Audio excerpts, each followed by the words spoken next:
अमरावती शहरात पोलिसांनी अंमली पदार्थाच्या तस्करीविरोधात मोठी कारवाई करत एका तरुणाला तब्बल 277 ग्राम एमडी सह अटक केली।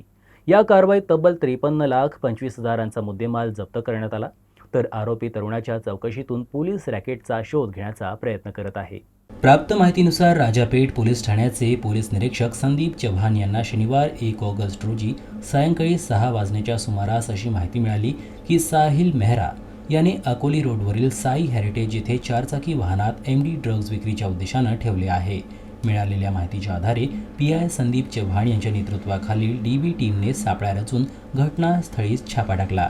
झडती दरम्यान आरोपीच्या ताब्यातून 277 ग्रॅम अंमली पदार्थ जप्त करण्यात आले। पोलिसांनी आरोपीला ताब्यात घेतलं आणि कायदेशीर प्रक्रिया पूर्ण करून त्याला राजापेठ पोलीस ठाण्यात आणून गुन्हा दाखल केला। या कारवाई दरम्यान पोलिसांनी 277 ग्रॅम अंमली पदार्थ, एक फोर्ड इकोस्पोर्ट कार आणि 2 आयफोन मोबाईल फोन जप्त केले। या सर्व मुद्देमालाची एकूण किंमत 53,25,000 रुपये आहे।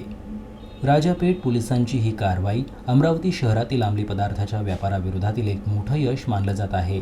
पोलीस या प्रकरणाचा पुढील तपास करत आहे।